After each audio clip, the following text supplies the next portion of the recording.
let it go.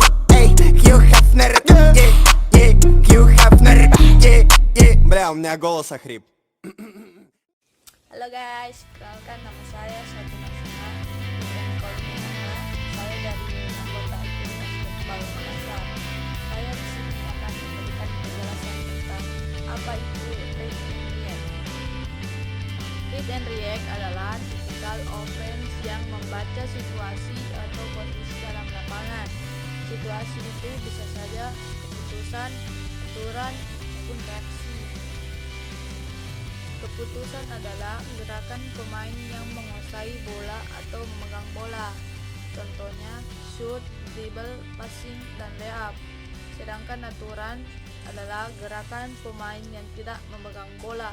Contohnya cutting, screen, dan rotasi. Reaksi adalah pergerakan pemain untuk mengisi tempat yang kosong atau tempat yang ditinggalkan.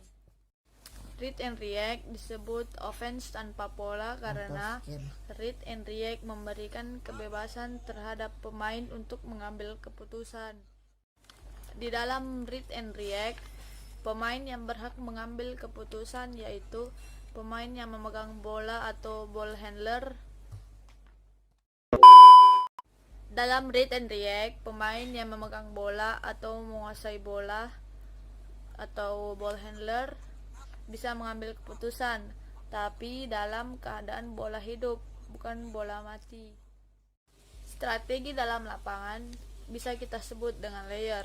Layer merupakan gabungan antara keputusan dari ball handler dan aturan yang harus dijalankan oleh pemain yang tidak memegang bola. Di dalam read and react terdapat 20 layer, tetapi untuk para pelajar cuma 4, yaitu pass cut, dribble at, post cut, dan penetrasi dribble. Saya akan menjelaskan layer pass and cut, dribble at, dan post cut dan penetrasi dribble. Jadi ini layer pass and cut. Nomor 1 passing ke nomor 2. Lalu nomor 1 cutting ke dalam. Nomor 3 mengisi tempat nomor 1. Nomor 4 juga begitu. Nanti nomor 1 yang ambil tempat nomor 4. Ini adalah layer dribble at. Pemain nomor 1 dribble ke nomor 2. Lalu nomor 2 cutting ke dalam. Nomor 3 mengisi tempat nomor 1.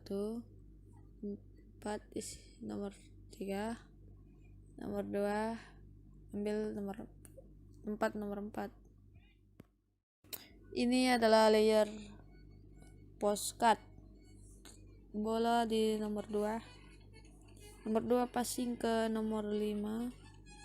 Nomor 2 melakukan cutting ke dalam. Nomor 1 mengisi tempat nomor 2. Nomor 3 juga begitu. Nomor 4 pun begitu.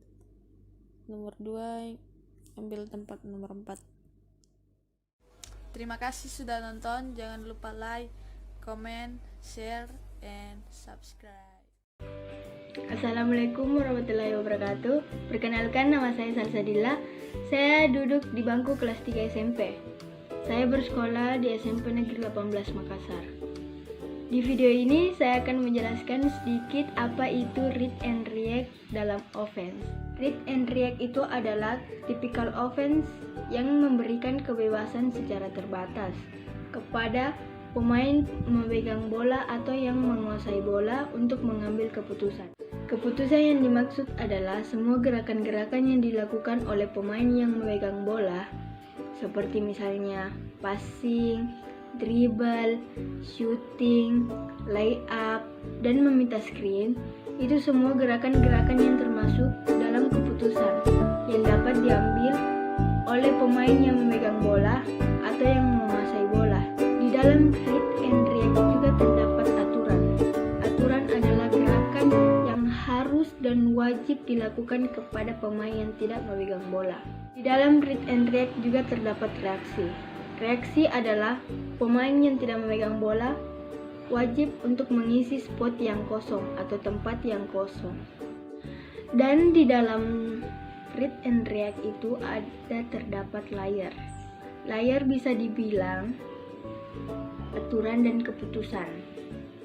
Layer gabungan dari aturan dan keputusan. Layer dijalankan pada saat menyerang atau pada saat offense. Ada 20 layer dalam read and react, tetapi di tingkat pelajar hanya 4 layer yang digunakan. Layer pertama yaitu pass and cut. Saya akan memberikan contoh pergerakan. Ini dia. Begini tampilan layar pertama, 5 out atau 5 luar dari perimeter, tidak ada yang di dalam. PG adalah pemain yang memegang bola. PG berhak mengambil keputusan yang dia inginkan. Misalnya, PG memutuskan untuk passing ke SG. PG melakukan passing ke SG. Inilah yang menjadi keputusannya si PG. Layar yang dijalankan adalah pass and cut.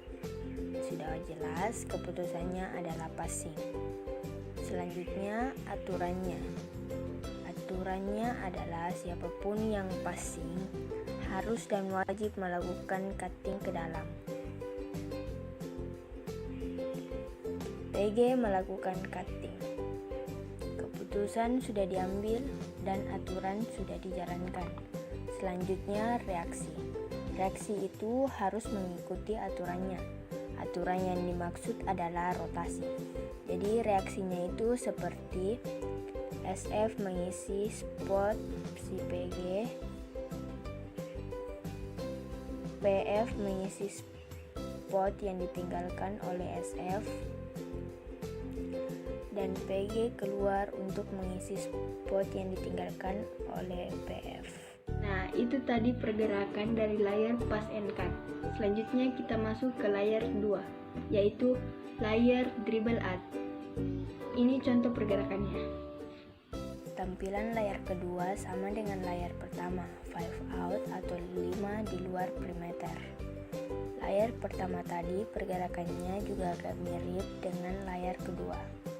Jadi, SG mengambil keputusan untuk dribble ke arah PG. SG sudah melakukan dribble dan mengambil keputusannya. Lalu, aturan dribble out adalah cutting. Jadi, PG harus dan wajib melakukan cutting ke dalam. PG akan melakukan cutting. Keputusan sudah diambil dan aturan sudah dijalankan. Selanjutnya reaksi. Reaksinya juga harus mengikuti aturannya, yaitu rotasi. Jadi reaksinya itu seperti center mengisi spot yang ditinggalkan oleh SG. Dan PG keluar mengisi spot yang ditinggalkan oleh center.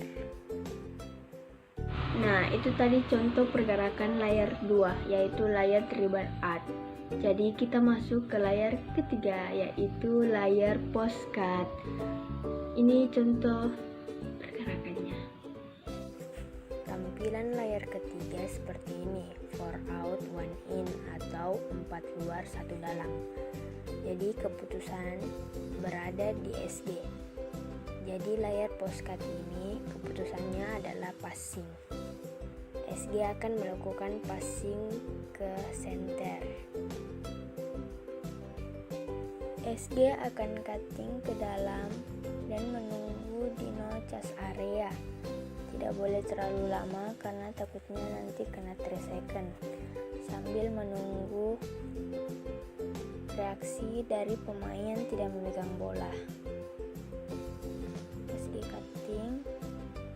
Jadi reaksi dengan mengikuti aturannya yaitu rotasi.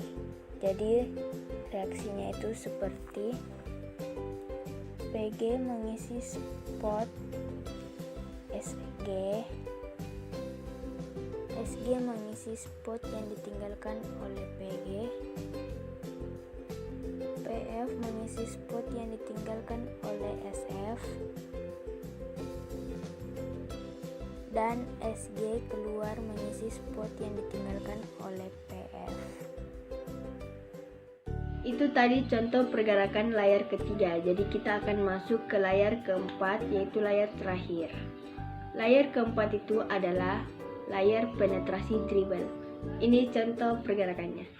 Penetrasi dribble adalah dua tim yang saling berlawanan dan tim offense memberikan kepercayaan kepada temannya untuk menerobos masuk ke dalam pertahanan defender atau pertahanan lawan mereka, seperti PG passing ke SF.